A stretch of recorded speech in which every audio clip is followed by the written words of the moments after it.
1912. So, give or take a few years, it's also 100 years old, almost. Okay?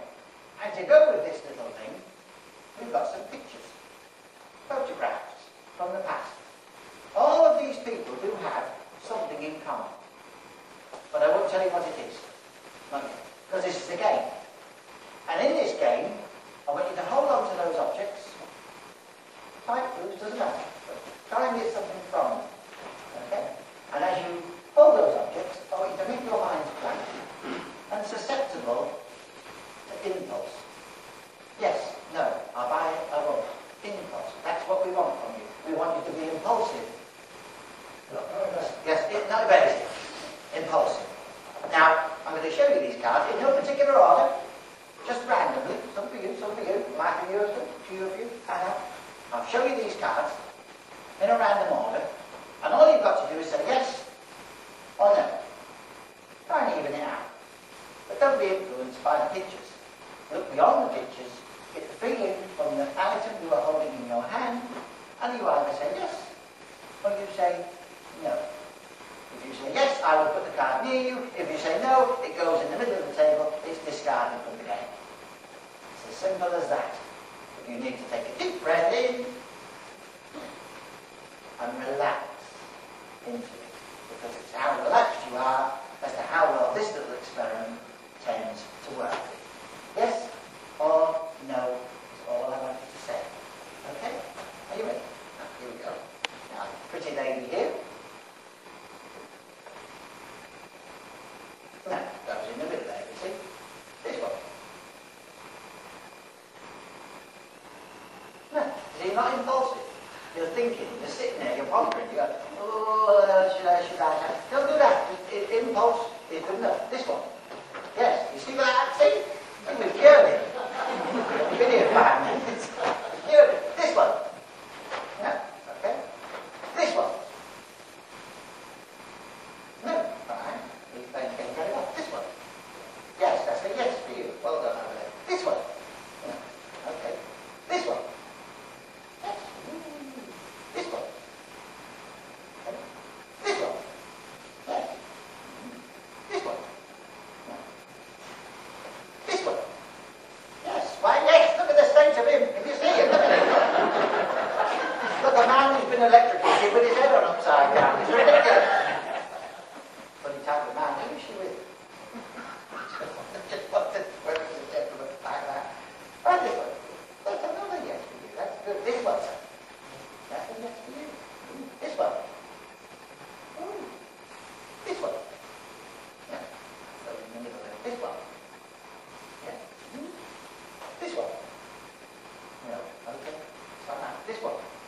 No. This one. No. How about that one? No. Okay. How about this one? No. Oh, didn't any of you? This one? Yes. This one? No. That goes in the middle of the bar. This one? No. Okay. How about that one? Yes. How about that one? No? Okay. Last one. You want it? No. Fine. Now what happened there was very interesting. Because you relaxed. And you didn't. Maybe it was the key. Maybe it was something to do with that was in the back of your head that was making you just a little bit negative. Whereas this man here is having a bit of fun, and he's come out of his shell again. You see? Now I'm going to tell you what the game was about. The game was about these people who all have something in common.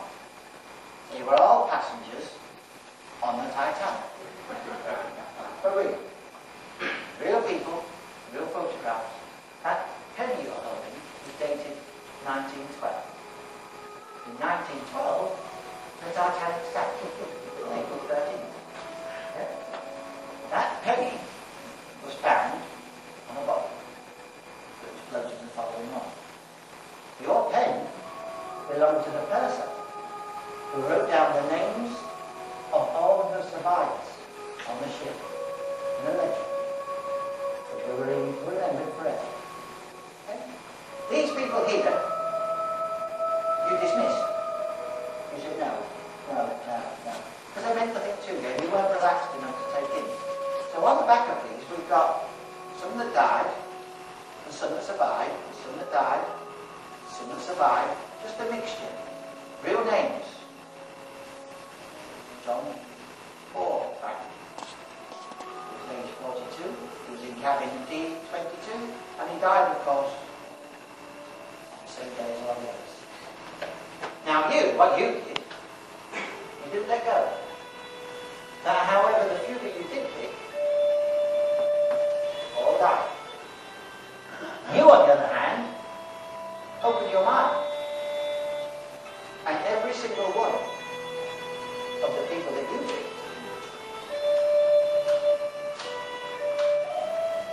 survived. And that's what happens if you relax. You've been smashing company. Have one of these from me. Have one of these from me. And enjoy the rest of your night. Give them a big round of applause.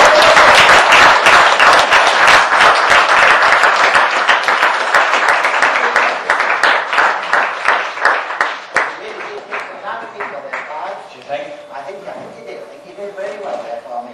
Right, now then.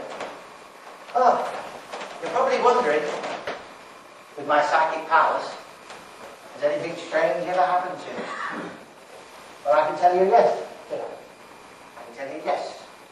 Definitely something has happened to you. Midnight, April 17th, was the day I went to my first ever seance. I arrived just before 12. The seance was going to begin at 12. I walked up the long gravel path, reached the front door, and knocked loud. Could we have the lights down a little bit, please?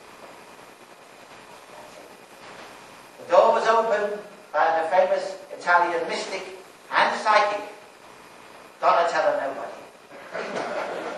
She asked me to come inside, and we went into the lounge where already quite a few people were assembled. She said, before we start, I want to ask some questions. Has anybody here ever seen a ghost? Up to that time I had not seen any ghosts. I kept my hand down. But around the room, quite a few hands were raised. She then asked, has anybody here ever touched a ghost? A few hands went down, but still quite a few were in the air. She then asked, has anybody here ever touched and spoken to a ghost? And then lots of hands went down. Only 2 now remained in the air. She then asked, has anybody here had sexual relations with a ghost? Only 1 hand remained in the air. A gentleman. She asked him to come forward. She said, please, you must tell me, what did this ghost look like? Oh, he said, I am sorry. I thought you said goat. At the time I thought this strange. Let's have the one on, just the one light for a minute. I thought this strange.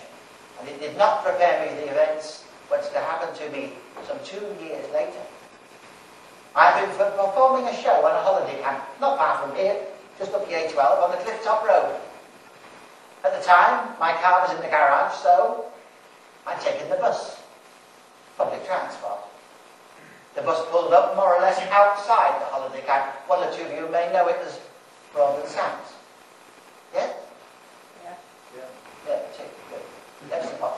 Anyway, I stood there at the side of the road and I asked the driver of the bus, I said, please, can you tell me the time of the last bus back into town? He turned to me. He said, 11:30. 11:30. And don't miss it, or you'll be sorry. I think he was deaf. The bus roared off into the distance. And I went into the camp and I performed my act. And I was out of there by 11, across the road, and stood there. I watched the lights of the holiday camp, one by one, go out as 11:30 approached. No bus came. I waited. 11:45. No bus. 11:50. Still no bus. It was then that I realised the bus wasn't going to come. Should I try and walk back into town along the dangerous cliff-top road? Should I stay where I am and face what creatures may lurk in the woods and the fields surrounding me? Just then, in the distance, I saw the headlights of a car moving slowly towards me along the road. As it approached, it seemed to slow down.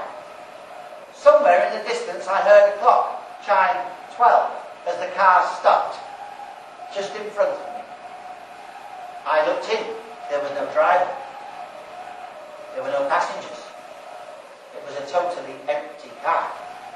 Apart from on the back seat, I could see a small coat, and I wondered whether it might hold a clue as to what had become of the occupants of the car. I opened the back door of the car and I crawled in. As I did, I could feel the wind picking up around me and the car beginning to rock with the wind. I reached for the coat, nearly reaching it. The car door slammed behind me. The car began to move off into the direction of town. I don't know how long I was in that car for. I fell asleep. I was awakened by the bright, flashing red light of an all-night diner. The car stopped for a moment. It was then I grabbed my chance. I opened the door and I ran from the car, some 12, 15 feet before turning back to look again at what was still an empty car. Then, out of the distance and the mist, a man appeared, walking slowly towards the car. He reached for the driver's door handle. I shouted to him, I said, "No! No! Don't touch that door! Don't get in that car! There is something very, very wrong with that car."